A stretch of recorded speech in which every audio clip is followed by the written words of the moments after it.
కూతురులాగా అనిపిస్తున్నారు. అంటే తల్లి కూతురుని లవ్ చేసే క్యారెక్టర్ ఏమన్నా అలా ఏమన్నా ఉందో? అలా ఎందుకు అనిపించింది? అంటే డిఫరెంట్ లవ్ స్టోరీ అంటున్నారు కదా. So you watch the film అని దాని తర్వాత చెప్పండి, నాకు ఇంట్రెస్టింగ్ ఉంటుంది. డైరెక్టర్ గారు డైరెక్టర్ గారు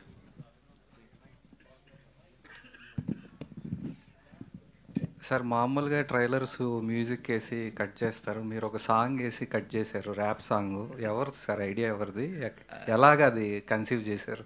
ఐడియా యాక్చువల్లీ టీజర్ అప్పుడు we had this rap song and లాస్ట్లో వస్తుంది అండ్ పీపుల్ లైక్ ఇట్. ఆ ఐడియా ఫస్ట్ రోహిత్ గారు ఇచ్చారు, ఒక చిన్న ర్యాప్లో ఏమైనా పెడదాం. దెన్ అది బాగా నచ్చి we converted in to a song.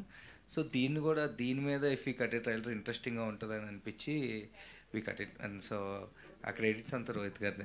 అదే నరేష్ గారు, ఈ సినిమా క్యాప్షన్ చూస్తే no two love stories are the same. Correct. మీరు, నాకు తెలిసి మీరే ఈ క్యాప్షన్కి కరెక్ట్గా ఆన్సర్ చెప్పగలరు, whether it is film or whether it is to your personal life. అంటే ఓన్లీ 2 లవ్ స్టోరీస్ ఎందుకు అనుకుంటారు మీరు?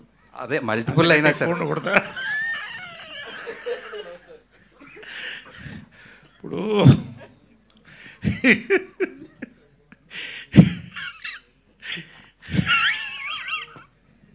నన్నే ఎందుకు అడగాలనిపించింది క్వశ్చన్.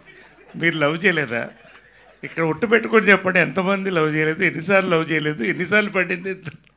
కాకపోతే ఎనీవే ఫ్యాక్ట్ ఏంటంటే correct, 2 love stories can never be the same.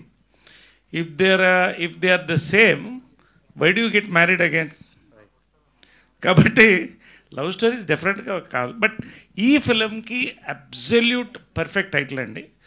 అది నిజంగా అంటే little away from that they've taken so much. మీరు ఇందాక చెప్పారు ర్యాప్ సాంగ్ దాంట్లో ఇదని, even the colour combos, fonts, ప్రతిదీ కూడా చాలా మెటిక్యులస్గా చేశారండి. అంటే ఒక సినిమా సక్సెస్ అవుతుందని ఒక స్క్రిప్ట్లో కాన్ఫిడెన్స్ వస్తుంది. ఆ కాన్ఫిడెన్స్ని till promotions to everything to till release they taking it very well forward. ఎందుకంటే ఒక మంచి సినిమా దొరకడం కష్టం అండి. అంటే సినిమాలు కొన్ని ఆడొచ్చు, కొన్ని ఆడకపోవచ్చు. ఇది ఆడుతుంది అనే సినిమా ఇది. ఆ జాగ్రత్త తీసుకుని చాలా బాగా చేశారండి. That's I admire. అండ్ అలాగే ఆ మీరు చెప్పిన లైన్ కూడా, no two love stories are the same, they can never be the same because you can't love the same woman twice. దాని ఎక్స్టెన్షన్ నేను చెప్పక్కర్లేదు. Thank you. ప్రొడ్యూసర్ గారు